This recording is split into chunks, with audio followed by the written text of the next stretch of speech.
is we should also do some problems, a variety of problems, so you can see how all this can be applied in the problems for the homework and the homework sets. All right. Now, there are quite a few homeworks, of course, starting with assignment 7, right? 7, 8, 9, and then 10 are all about the different sections of magnetism. So 7 and 8 are more about forces and fields, and it's on assignment 9 when you start dealing with flux and the EMF and the applications of the EMF, right? And then assignment 10, which is gonna be open today, will have questions on inductance, self-inductance, the energy, and the RL circuits, all right? So that marks the end for chapter 19, assignment 10, right? Assignment 11, 12 are already about optics, all right? And the AC voltages that we will be discussing next week, all right? So let's go into here, all right, what we have on the board, on the screen, which is important relationships that we have discussed. The first one is the Faraday's law, right? Where E stands for the electromotive force, the EMF, the induced voltage, on a coil, on a loop, right? And remember that minus comes from Lenz's law, which gives you the direction of the induced voltage / current, which is always in opposition of what's going on with the, which tells you what's going on with whatever is producing the field, right? The field that produces the flux, right? And then we define also the EMF in terms of the change of current, right? So this should be this, right? The change of current per unit time, or the rate of change of current, will give you also your back EMF or your induced EMF, all right?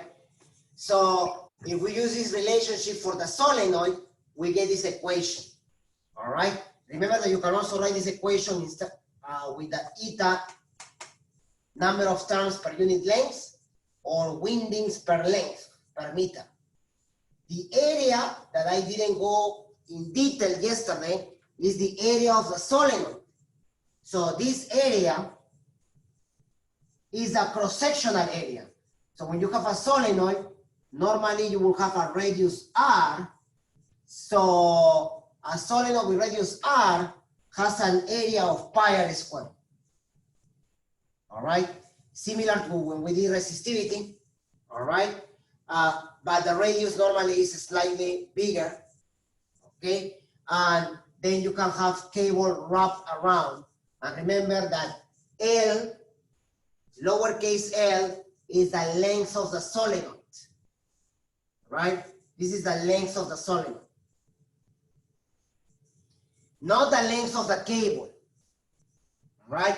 If you think about it, if you have cable of a few meters, right? It can be a 2-meter cable or 3 or 5-meter cable, and you wrap it around a tube that can be a couple of centimeters thick, then the amount of turns will depend on the length of the cable and the length, the thickness of the tube, right? So that's something to keep in mind. Now, uppercase L is the inductance, and we can use it to compute the energy due to magnetic fields in the inductance, which is 1/2 Li squared. We also show that we can write this equation as 1/2 mu naught times V squared times the volume, right? Area times length. So we said that 1 over 2 mu naught times V squared is the magnetic energy density. Okay, so those are equations that are important and we're going to be using in the examples today.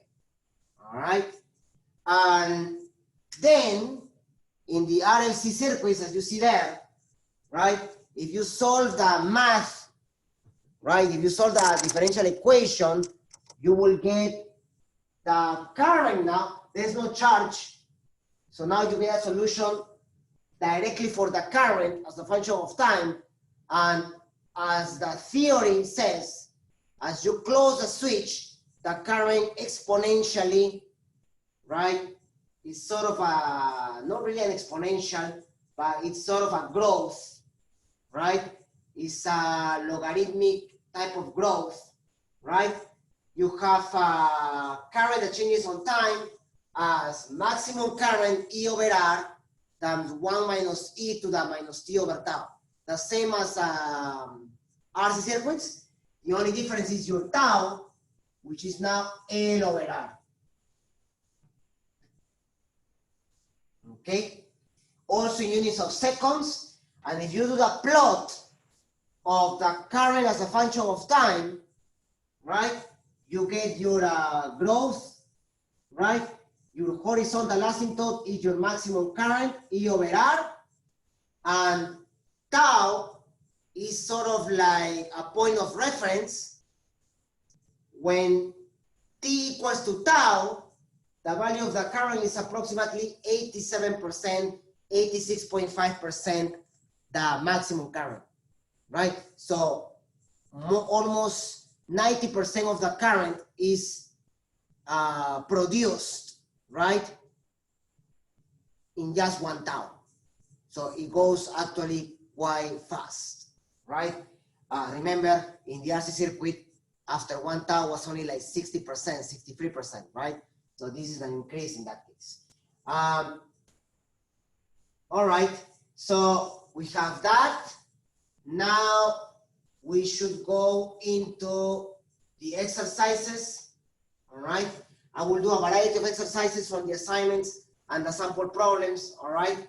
The first one I want to do is a revision of Faraday's law with the 2 solenoids, all right? So without using a magnet, we're going to put 2 solenoids, one with a switch, one without a switch, and we're going to look at the direction of the induced current, all right? That's a problem that is similar to the one that you guys have on assignment 9, all right? And it's similar to the Faraday setup, right? When Faraday discovered this, he had a similar setup with just 1 coil or 2 coils, a primary and secondary circuits, and they were, one was connected to the power supply, the other one was just, oh, okay, that's weird. Okay, so let's do this. You have this solenoid, and what you have to pay attention in this problem, right, is the fact that the solenoid, it finishes here, and the cable is then connected to a power supply that has the negative and the positive here, and then it goes all the way around, and then it's connected like that. All right, that's important. And then here, there's a switch. So switch, and that's your power supply. And then you are giving another solenoid, but this solenoid is just connected to a resistor. So you sort of have a primary and a secondary. And again, similarly, this solenoid is connected here, but there is no power supply, it's just a resistor. And again, this goes like this.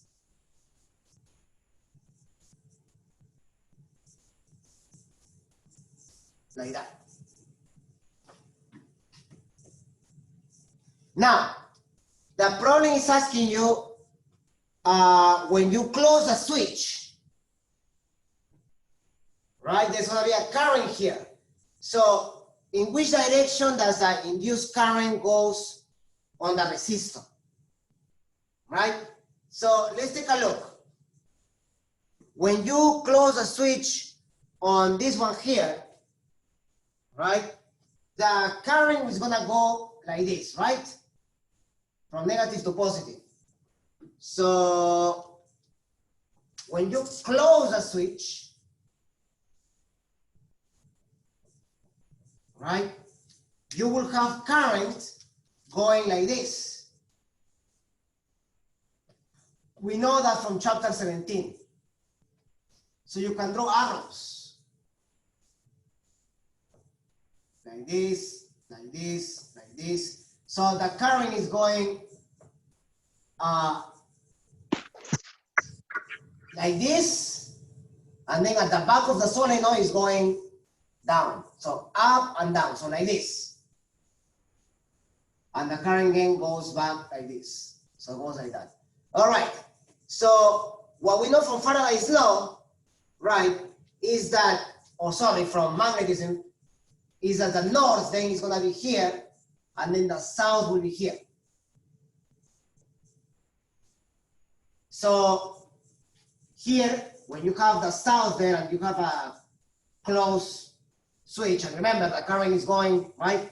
Then it's going to induce here the south and the north. It's going to try to repel it. So the south is here, the north is here. That means that the current has to go like this in here, right?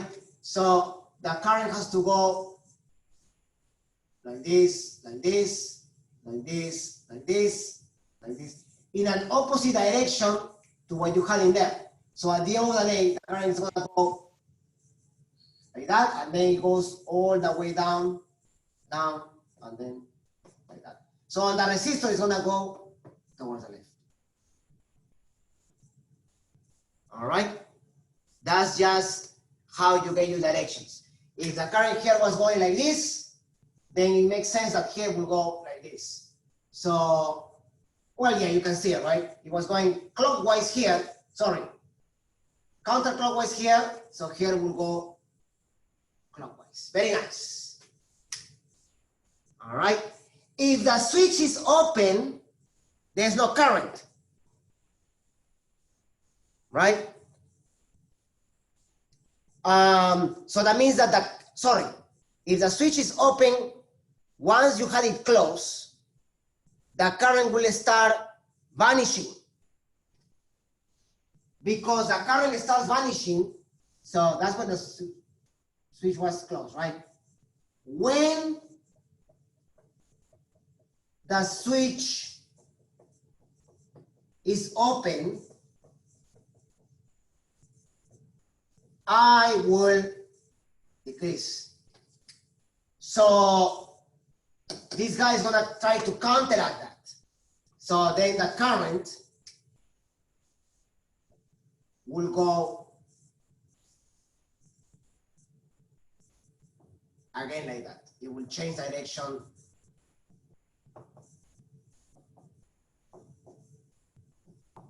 Change direction. All right, that's important. And then let's suppose that we close again the switch, but we leave it there for like a good amount of time. After a good amount of time, the current on the second one will be dissipated. There will be no more current, all right? Because it's sort of like the current stabilizes, all right? The induction only happens for a very short period of time, all right? Remember the equation, E equals to minus N, change on flux. If you apply the limit, right? Because if you have E, you have I. If you apply the limit when delta T approaches infinity, this becomes 0. No voltage, no current. All right? So that's a nice theoretical question there. Okay. Are there any questions about this? To know the direction, do you use the right-hand rule, Professor? To know the direction of the currents, not really for this because that's given by the power supply. To know the poles, yes, right? To know where the north and south, yeah, I have to use this. So north is there, south is here, right? But how do I know that the current is going like this? That's because from negative to positive. So the current goes counterclockwise. And then when it arrives here, the current enters the solenoid like this. And then it goes like this. So it's like, right? You have to picture yourself in 3D. Okay? So we only use the right-hand rule to know where the direction of the field is, the poles. But remember, if you know where the north and south is, you know what direction the induced current has. So the difference here was that there was no magnet. So if you don't have a magnet, but you have currents, you can tell where the north and south are. All right? So that's what makes this problem quite interesting. All right? And as I said, it was very similar to the setup that Faraday had to make his discovery. All right. Let's start now with a problem on inductance. The problem is gonna read like this, very similar again to the problems that you're gonna have or you're gonna see today on assignment 10. The problem reads, a sample problem will read like, they give you a solenoid, like ones that I drew here, with certain amount of turns and a given length. All right? So we are gonna build an inductor using a solenoid with, say, 500 loops, 500 turns. So given a solenoid,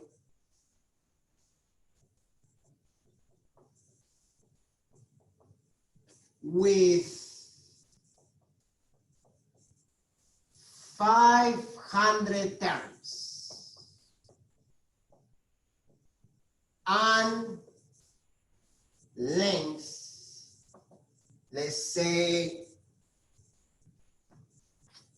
8.00 centimeters, right? Has an area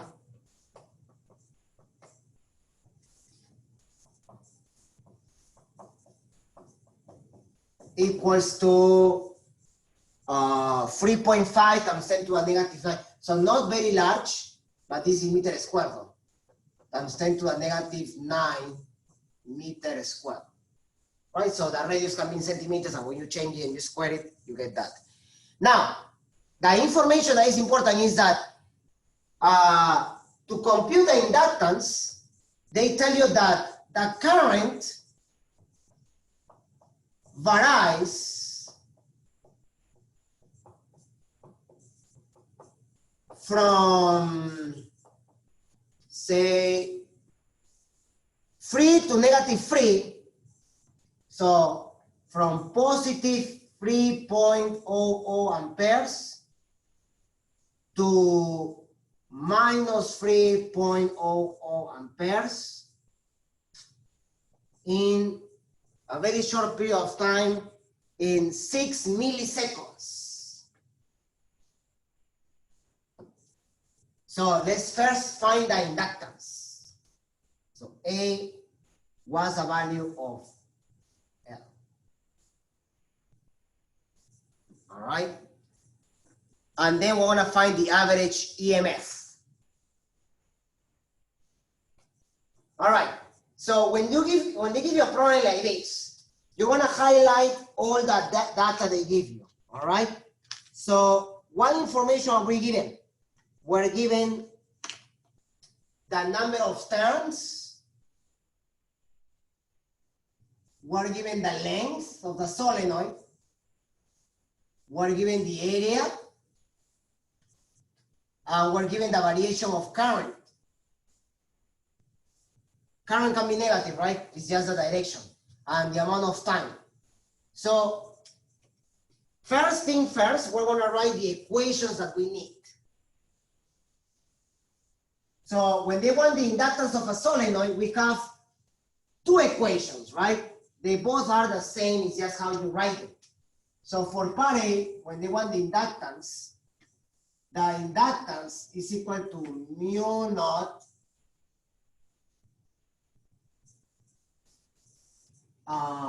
eta squared times the area times the length of the solenoid. And remember, eta is equal to the number of windings divided by the number of turns or windings per length. And I have everything, N, L, area, that's it. The nice thing about the inductance, the inductance, if you think about it, is a full geometric property. There is no current, no voltage in that equation. It all depends on the current, right? It all depends on the shape, on the size of the solenoid. Right? Can we use the other formula? U naught times N squared A over L? Yeah, you can use the other formula. I think it's the same, right? Because I have N over L, so I have to use that anyway. So 4 pi times 10 to the negative 7 times 500 squared divided by the length squared, 0.08 squared. That will make it huge. But look at this 10 to the negative 7, right? The area is small. So this is what I said about capacitors, and I'm going to repeat it with inductors.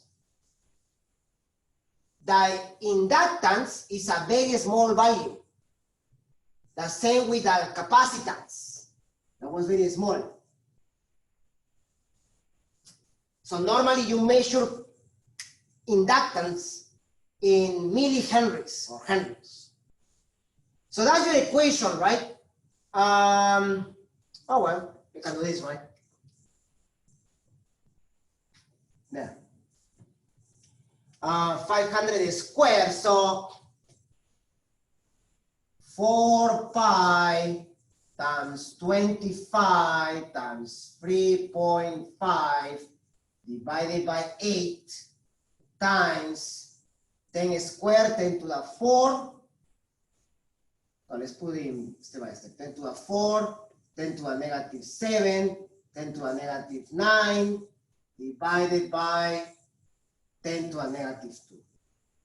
So this will be 6 minus 1 minus 10. So all this will give me 10 to the negative 10.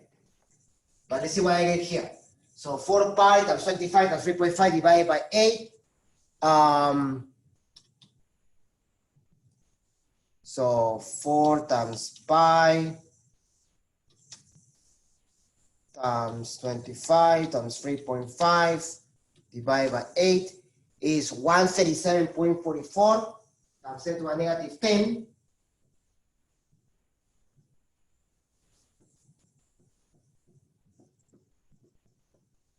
Henries. But I guess you can measure that in nanohenries, right? So we multiply that. So it will get 13.74 nanohenries.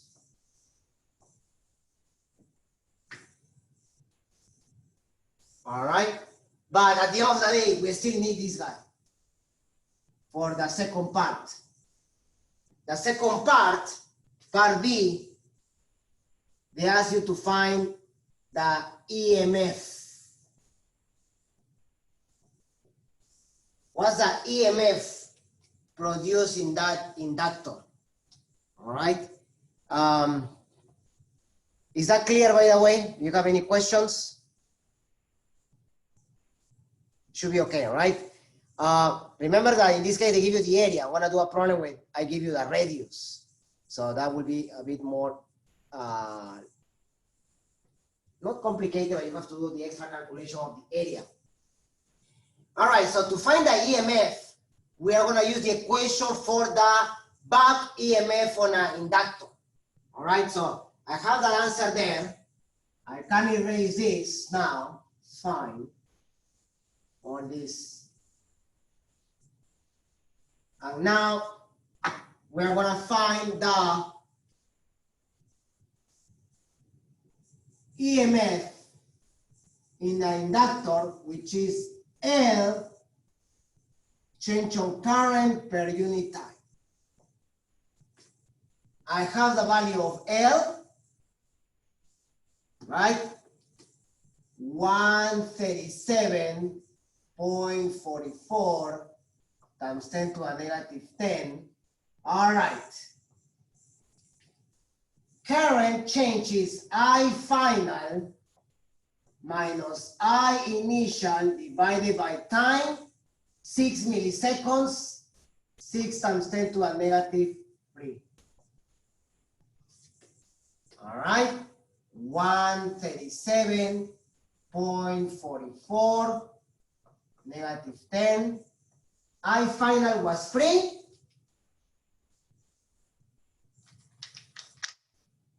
Was 3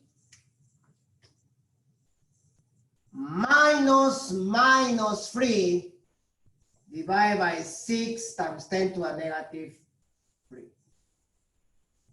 Right? 3 minus 3 is 6. Divided by 6, 1.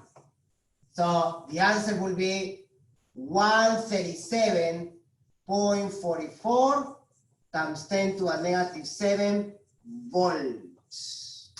Or multiply by 10 divided 13.74 millivolts.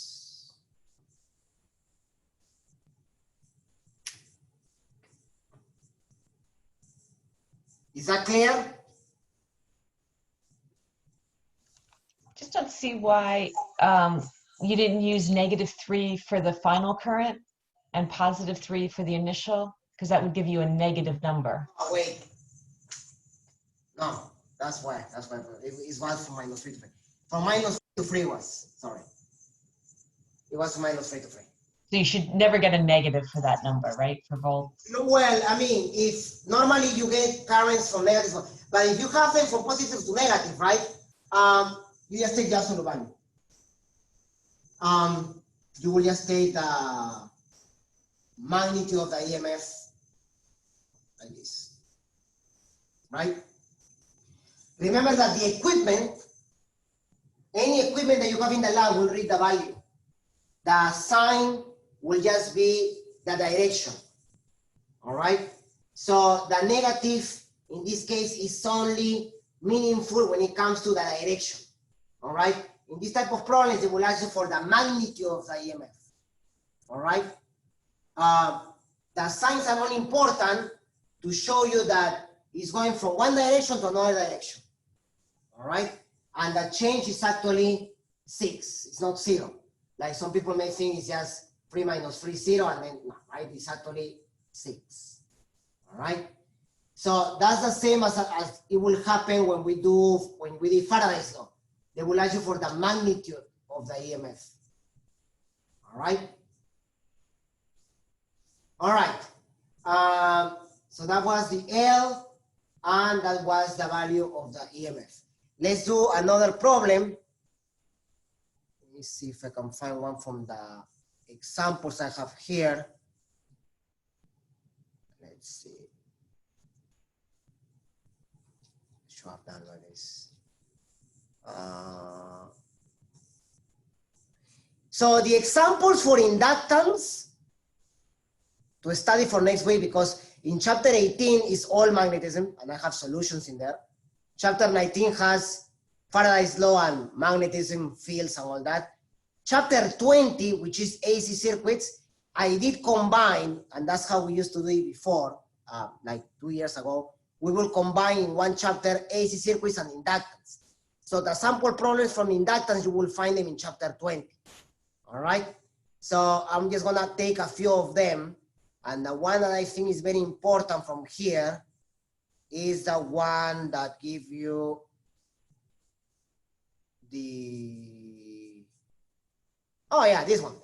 What's the energy density in the magnetic field 25 centimeters from a long wire? That's a, so they give you a long wire with 12 amperes. And they want you to find the energy density 25 centimeters from there. So that can be a problem, right? From a final exam, by the way.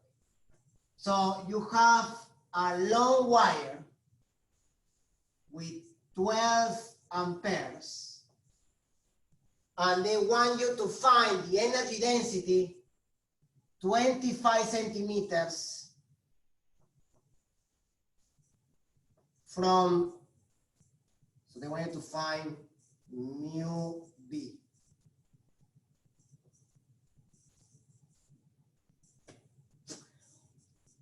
As soon as they ask you for the energy density, you need to write down the equation for it.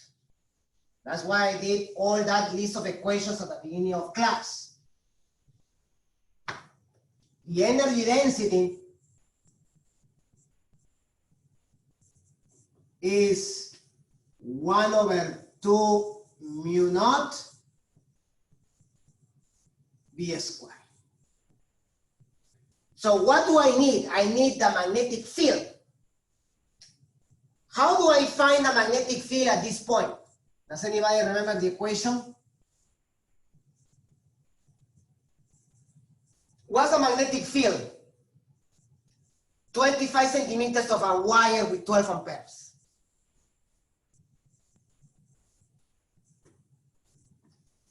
Remember?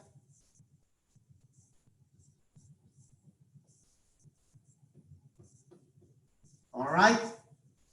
Where this is the distance up.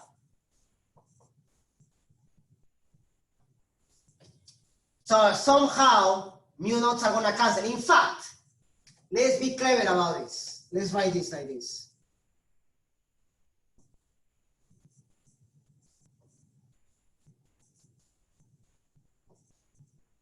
Right? I can do that. Why am I doing that? So I can cancel the mu naught. So my current, my value for energy density will be the current square over 8 pi square, and the distance squared is 25 centimeters, which is 0.25, right? Or 1/4. 25 centimeters is 0.25, which is 1/4 meters. So I can put here just 1/16. All right. So then 288 over pi squared. And the units of energy density are joules per meter cube. So divided by 29.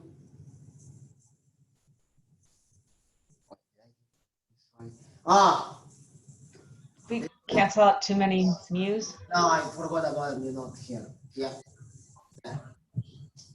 So that, right? So it's just mu naught. There. The square was cancelled. So I still have to have this. So that will make it even smaller. Times 144 divided by 8 pi squared times 1/16, that still works.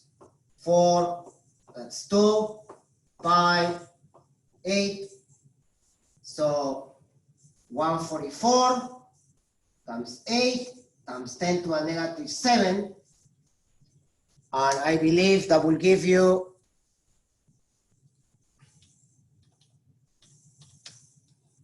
1.2 approximately times 10 to the negative 4. So this is approximately 1.2 times 10 to the negative 4 joules per meter cube. All right. So that's a nice problem where you have to use the equations for energy density. All right. Remember that all the units have to be in SI units. So you have to change this to meters and all that. All right. Okay. Now let's do a more complicated one. We're gonna have now another solenoid. You're gonna build a solenoid with a given length and radius. So let's leave that in there for now. You're gonna build a solenoid with a length and a given radius, and you want to store some energy on it.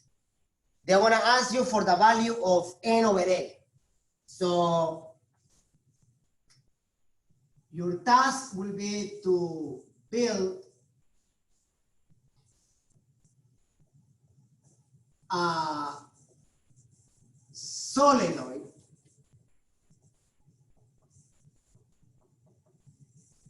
with a given eta.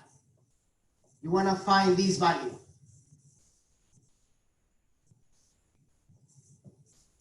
The data though is that the length of the solenoid will be 0.7 meters. So 70 centimeters, but 0.7 meters. The energy stored in the solenoid will be 600 or 6 microjoules. So 6.0 microjoules.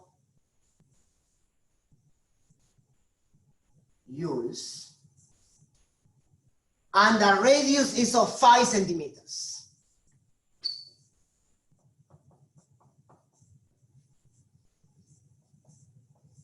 .0 centimeters. The extra piece of information is that the current flowing is equal to 0.4 amperes.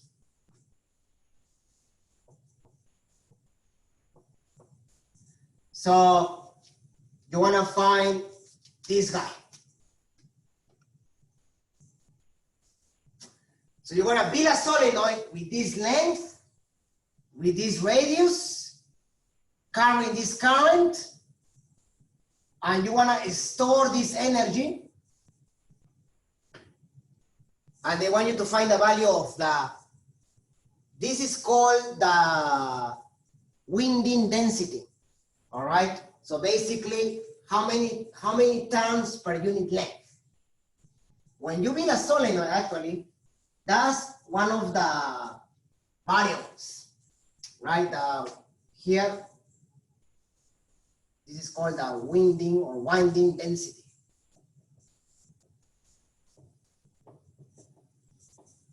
How many turns per unit length to make it tight enough, right? Okay, so you don't have enough information to find the inductance just using the equation.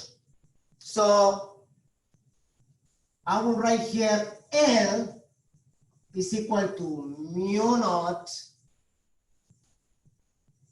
N over L square, right? Times area times L, right? Or mu naught N square area times length. Actually, this was N square area over L. Like this.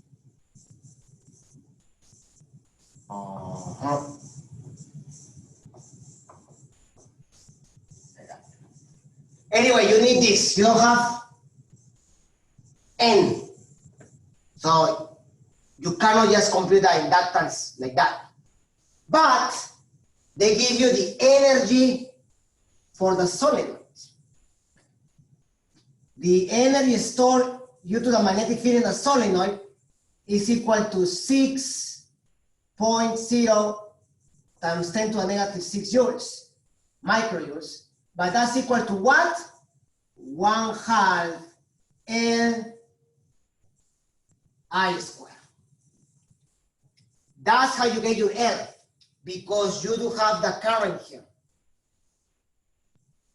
So 6 times 10 to the negative 6 is equal to 1/2.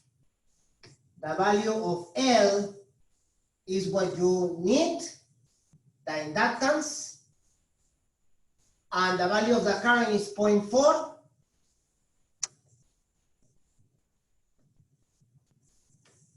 So the value of the inductance is what? 12 divided by 16 times 10 to the negative 4, right? So 12, 2 times 6 divided by 4 squared, which is 16, times 10 to the negative, that's 4. Or divided by 4, 3 divided by 4. So 0.75 times 10 to the negative 4, or just 7.5 times 10 to the negative 5 henries. So I found the value of the inductance. Now I can use it to find this, using this equation. Now, before we do that, we have the length and we have the radius, so we can find the area. The area of the solenoid, the cross-sectional area, will be pi times 5 times 10 to the negative 2 squared. That's 25 pi times 10 to the negative 4 meter squared. All right. So now I have the area, mu naught, you know, is a constant. I have the length, I can find the value of this guy. All right, it's just now a problem of algebra. All right, so I will just erase this now. Remember, that's the value of L. In fact, let's write it here. So I found L to be 7.5 times 10 to the negative 5 henries. Now I can erase all this. And I can use this equation. 7.5 negative 5 equals to 4 pi negative 7. This is what I want. The area, I just put it here, 25 pi negative 4, and the length of the solenoid is 0.7.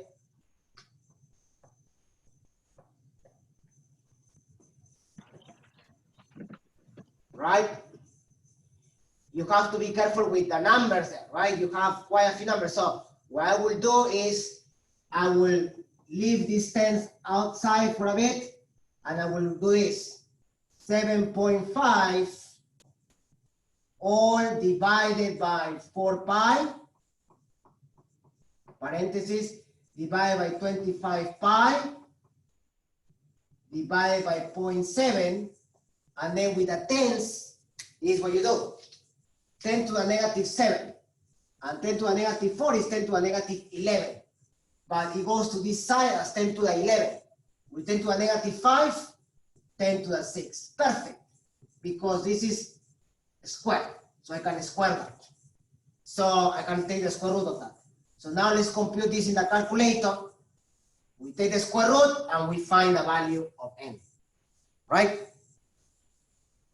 So that was a more complicated type of problem, but if you think about it, it's all applying the equations that we have, right?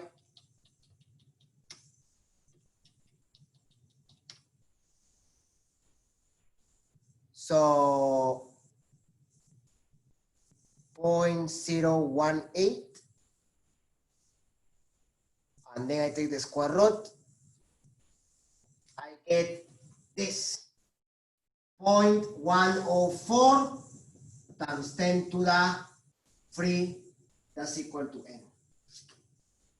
So n, eta, sorry, is equal to 104 turns per meter. All right. Interesting, right? Using all the equations that we have from the last part of chapter 19.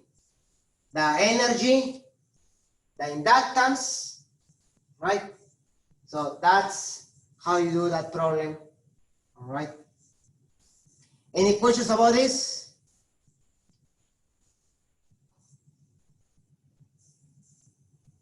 So the idea for you guys is to practice, all right?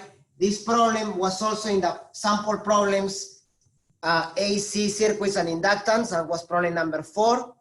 I also did problem number 3, all right? Now let's go into RL circuits.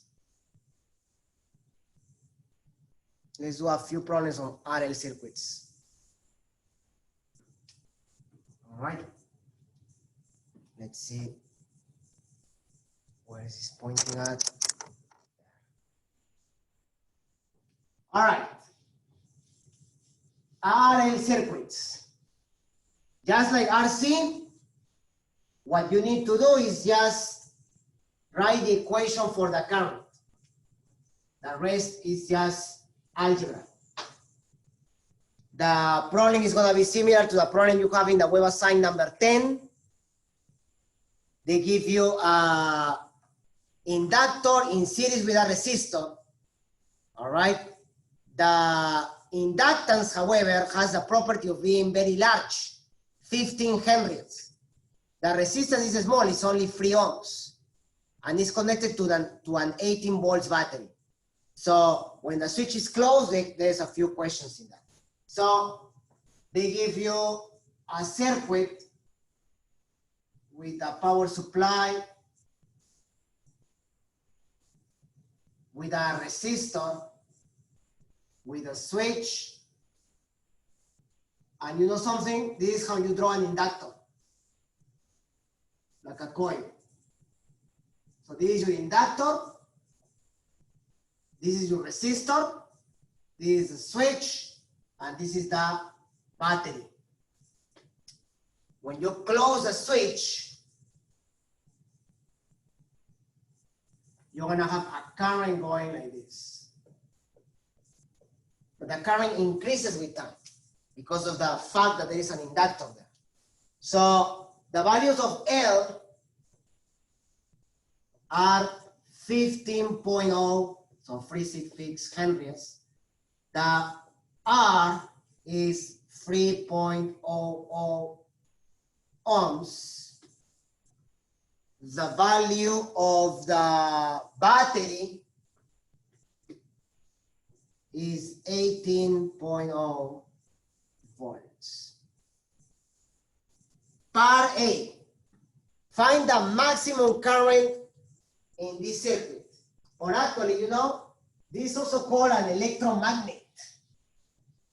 An electromagnet is a device that uses electricity to charge magnetic fields. And it's called electromagnet because you have there the inductor, right? And you have a current going through the inductor. So it's basically one of the goals of this course, right? Is to show you how we combine electricity and magnetism to get the behavior or to build electromagnets, right? Anyway, So we want to find I max. The maximum current, easy, is just E divided by R. 18 volts divided by 3, 6 amperes. Very easy. Find the time constant on the circuit. Tau is equal to what? L over R. 15 over 3.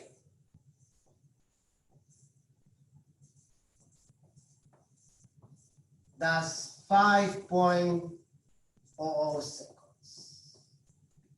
It's dying already. 5 seconds. Aha. Find the time it takes for the current to reach 95% of the maximum value. That's an interesting question.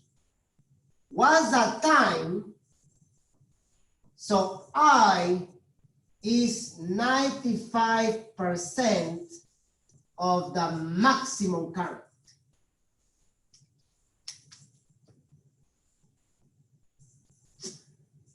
It's simple. We have to write the equation for the current on the RL circuit, which is what? Maximum current 1 minus E to the minus T over tau.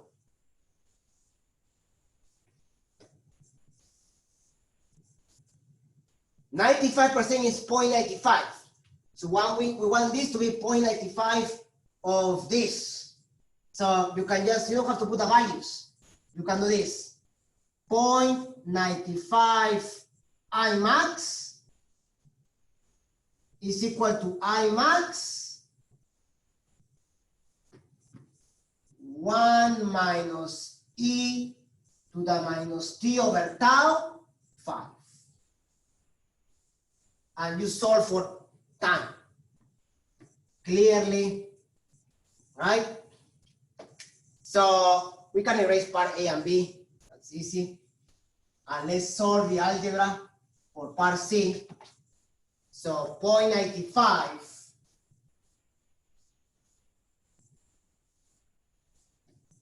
is equal to 1 minus E to the minus T over 5.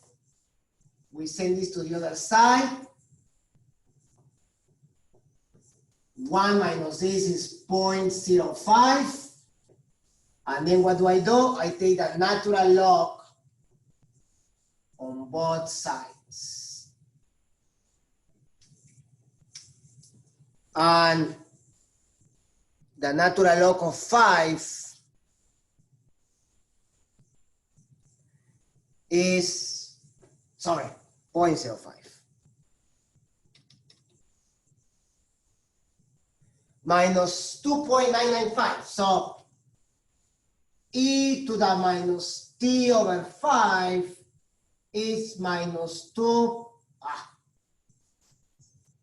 minus T over 5, because you cancel E, is minus 2.995.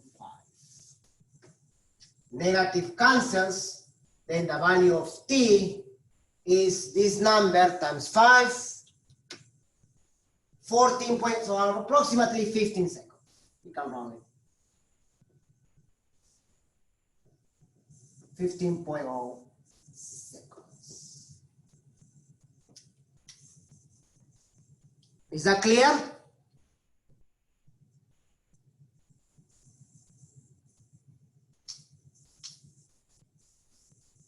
Very similar to when we did RC circuits. Let's see what we have here.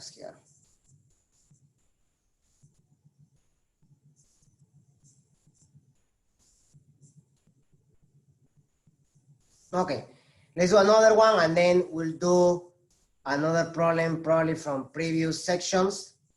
And then we might finish a little bit early today. We'll see. Or what I can do is I can answer some questions you may have on the homework. All right. I just want to make sure I'm covering everything so you guys are ready to study this weekend. So let's do another RL circuit. And then what I will do is a few problems from the previous section. All right. So we can leave this as it is. And now we're just gonna change some values.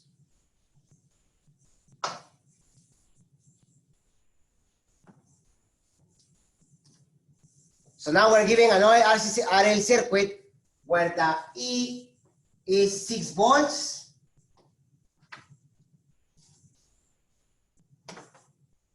So 6.00 volts. The value of L now is more realistic, is 8.00 millihenries. The value of R is 4 ohms. So you're probably wondering why R's are not big if L are smalls. Because remember now the time constant is L over R. If you make R too big, this becomes too small. So, and resistors normally don't come in less than 1 ohm. So you cannot do much about it. All right, so all that data, again, you close the circuit and we start with a few questions. We start with a question. So first they ask you for the time constant. So the time constant, or they also call it the inductive time constant. So tau, which is L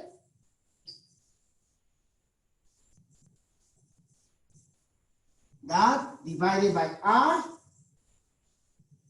So we get 2 times 10 to the negative 3 seconds, so 2 milliseconds.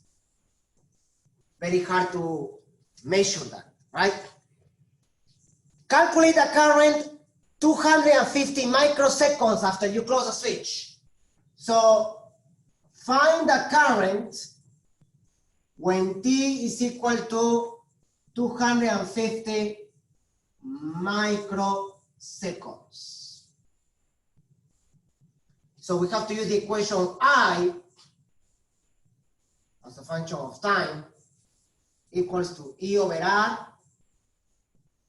1 minus E to the minus T divided by tau. Tau I have it there. E was 6, R was 4. 1 minus E, time is 250 micro divided by time, 2 times 10 to the negative 3. That's the exponent of the E, right? So it's going to be small. Let's see how small it's going to be. Not very though, because that 250, when you divide by 2, is 125. 10 to the negative 6 divided by 10 to the negative 3 is 10 to the negative 3. So we divide by 1,000. So 0.125. So all this is 0.125. So e to the dot is 1.13.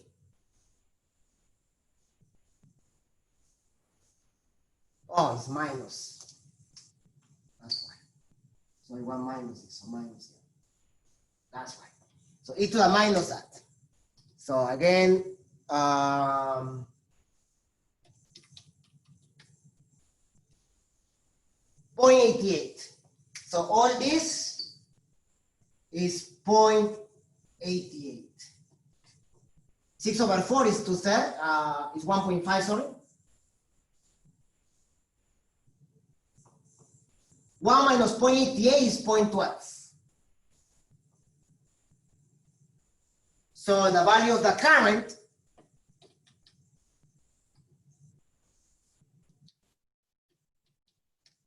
is 0.18 amperes.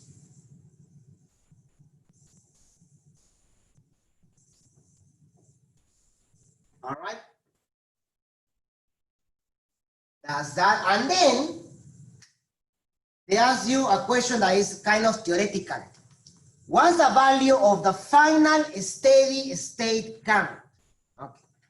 So if you remember when I show you this on the board in the slides, the current increases and then it becomes steady. That's when it's about to reach the limit, the horizontal asymptote. All right. Actually, and now I remember, that's called a logistic growth. In calculus 2, you will go and see that type of functions when you have a horizontal asymptote. We normally use that for population growth and stuff when it reaches a steady value, right? That means sort of a constant. So the steady value for an RL circuit is the Imax. All right. When you close the switch and the current increases, the maximum value is a steady state current. So that will be 1.5, right? 1.5 will be the steady state value of the current. All right. And that will be it for this question. Two different type of questions for RL circuits. If you master RC circuits, it should be very easy. It's the same idea. All right. So let's leave this in here and let's see for a few problems on the previous sections. All right. Unless you guys have questions about this or you want me to go over anything that we've done before.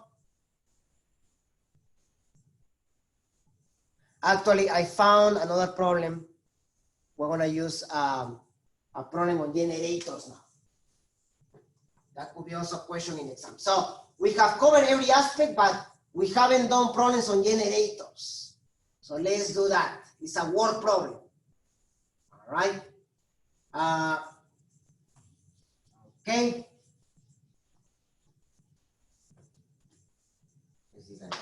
So we're going to now build an induced EMF using an AC generator. All right. So using an electric motor, a generator with connected to an AC motor, we're going to build an AC generator. The properties are the following. The number of turns are 10.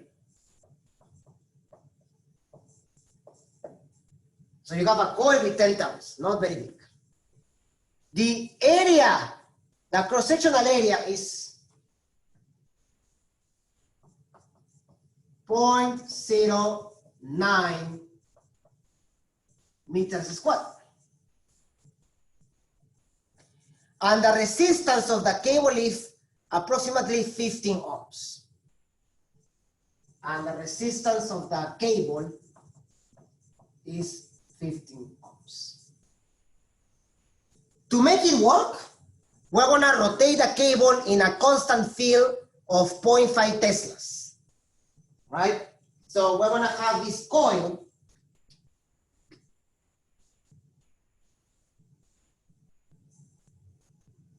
like that, and it's going to rotate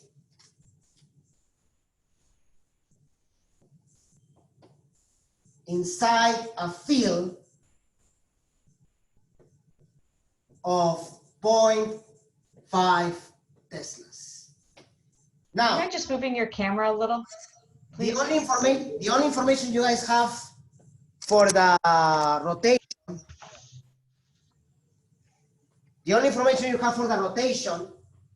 is that,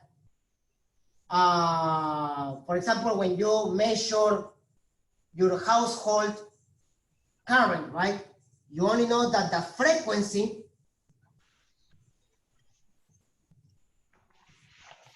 is approximately 60 hertz. That's the standard frequency for a household generator, by the way.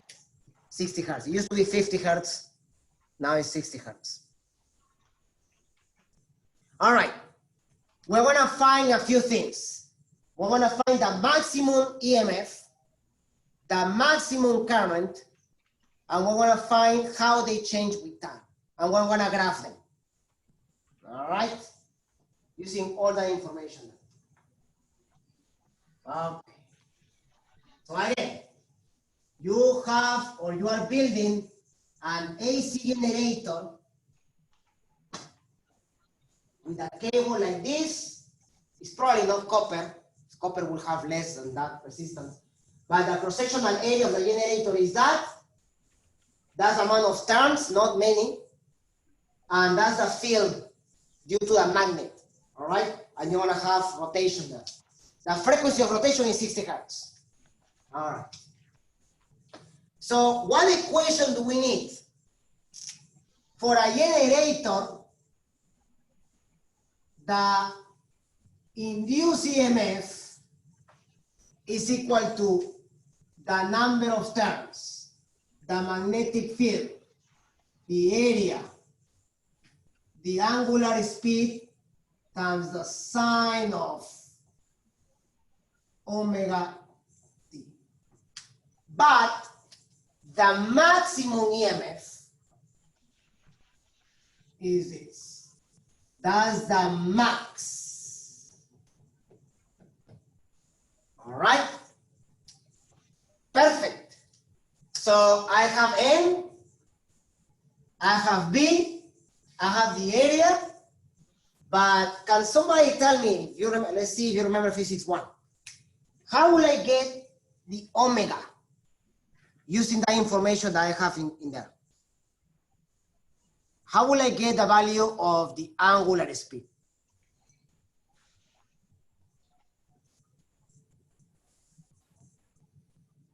Imagine you had that problem in the exam.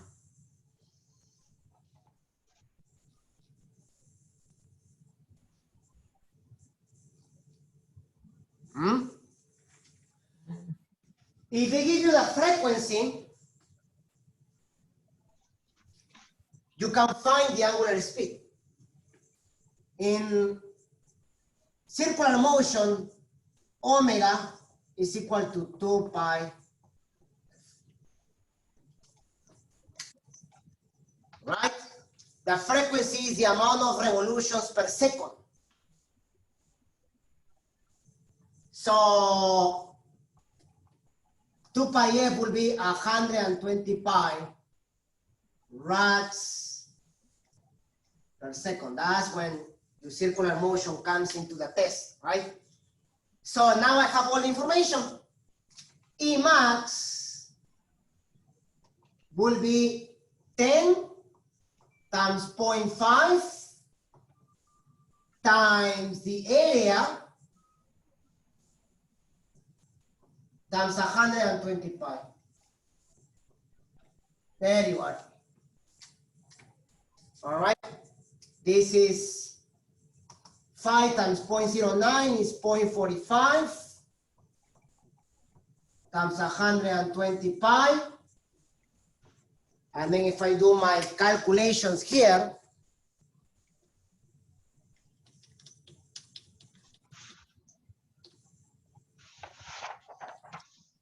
I get 170, I'm rounding it, 170 volts. Not bad. Imagine, only with 10 turns is because it's going quite fast. This is what makes it relevant. All right? The magnetic field is also quite strong. It's 0.5 Teslas. But there you are, 170 volts. So you're producing all that voltage. Well, maximum voltage. All right, how will I find the maximum current?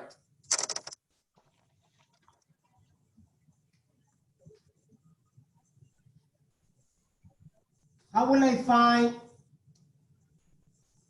I max? I max will be E max divided by R, which is 15. So 170 divided by 15.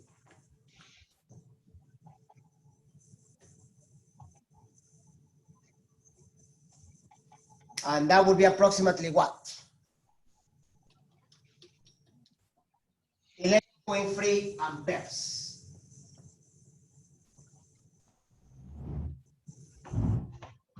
So I found the current and I found my EMF max. Now they ask you to plot it, right? You may not be asked this on exam, but let's just see how it looks.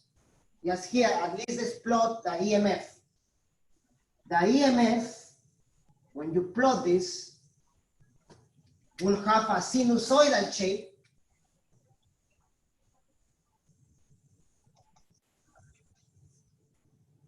where the maximum voltage is 170 volts. This is E as a function of time. Okay? So this is your AC, alternate currents. All right, so that's a question that should also help you for the assignment, guys.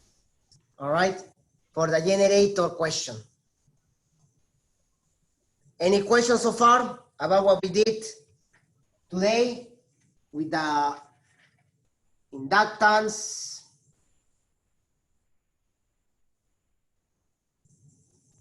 Okay, there's a request here, homework 8.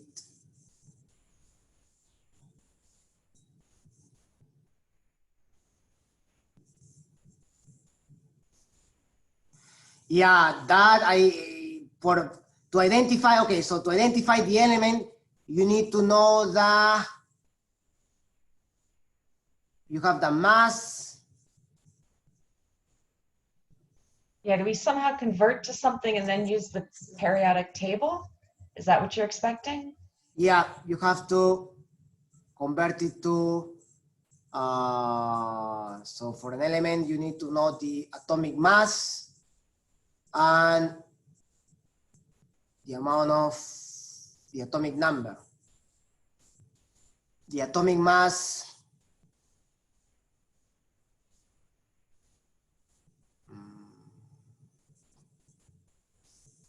wait, well, you have Google. So,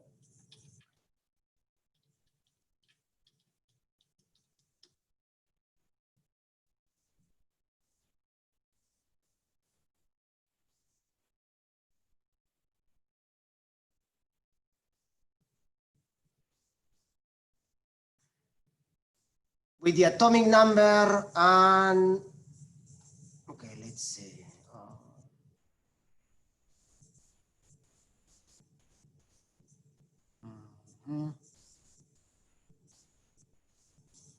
Yeah, the atomic mass is in grams per mole. So you will need to know what information they give you here.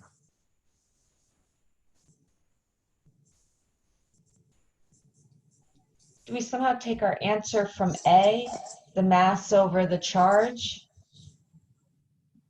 and convert that somehow? No, you need a mass. So oh, wait. Don't you just have to divide this by the Avogadro's number? That's atoms per mole. So 6 times 10 to the, no, multiply by the Avogadro's number, I think. Let's see what I get. So if you have the mass of the particle times the Avogadro's number, yeah, you just have to do that. If you multiply the given mass of a particle by the Avogadro's number, you will get the atomic mass of the particle. You multiply by 1,000, and that will be in grams per mole. And if you go to What's the table, what's Avogadro's number? Should I look it up? 6.023 times 10 to the 23. So, okay, yeah, you need that information for question 1. For question 1 in assignment 8, you need the Avogadro's number. That is this.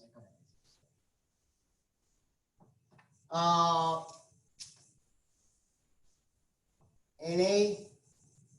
is 6.023 times 10 to the 23 atoms per mole or particles per mole. You multiply the mass of an element. So the mass in kilograms times the Avogadro's number, you will get the atomic mass,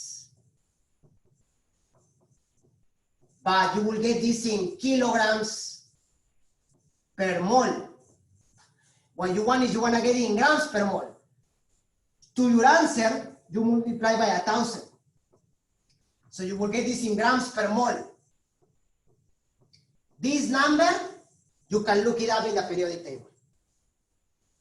All right? That's an interesting question, actually. How many of you have done this in chemistry 1? Because that's a Chem 1 question, actually. So I guess this is what you have to use. All right. And the atomic masses are not given in kilograms per mole in the periodic table. They are given in grams per mole. All right.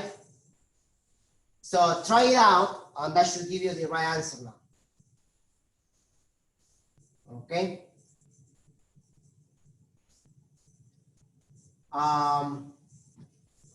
So that was homework 8, question 1, part C. So I got a number of 56. So that's the atomic. So I look up that atomic number and get barium. 56 isn't that iron? Yeah, 55.89. Yeah, I think that's iron. Okay. Yeah, iron isotope of mass 56. Oh, wait. No, the atomic number is barium, yes. The atomic weight of barium is 137. Oh, okay. I got it. Thank you. You got it? Yeah. So that's an interesting question, right? You can see how this can be applied in real life. That question number 1 in homework 8. So does anybody have any requests to go over? I think I covered all the topics for assignments 7, 8, 9, and 10, including RL circuits. All right. The only thing that we have to go over now, I will leave that for next week. All right. We'll see, will be AC circuits. All right. What I will ask you guys to do during the weekend, besides studying for the exam next week, is to start reading AC circuits, because that's also going to be part of the exam. Now on Monday, on the last half an hour of class, I will give a short quiz. All right. It will be just to test and to see where you guys are. It will be a good way to test how you guys are doing. All right. And then we will have classes on Tuesday and Wednesday and also Thursday. And then I'll give you the exam to take home on Thursday at the end of class, Thursday the 30th. All right. We will most likely start with optics next week, but that's not going to be on the exam. That's going to be on exam number 3. All right. Remember that the last day, the final exam is on Thursday the 13th. I will start putting that in the calendar. So on the last week, I'm expecting to do classes up until the 11th. Wednesday, I will probably just do a Q&A and a few sample problems. So start looking at what you want me to go over. All right, because the final exam has, from what we did at the beginning, electrostatics, to, I will say, refraction and lenses, which is what we're going to start covering next week. All right. I will strongly suggest as well that you pay particular attention to the last 2 labs. The last 2 labs are all about optics. And I will actually use those labs to go over the theory of reflection and refraction. All right. So that's going to help people to complement for the lecture. So I think it will be a good idea to just finish it today. So have exam for the lab in an hour. All right. I think some people wanted to have some questions as well. So send me a message through Canvas. I'm still gonna be here. All right, I'm gonna finish preparing the exam. But again, So, Professor,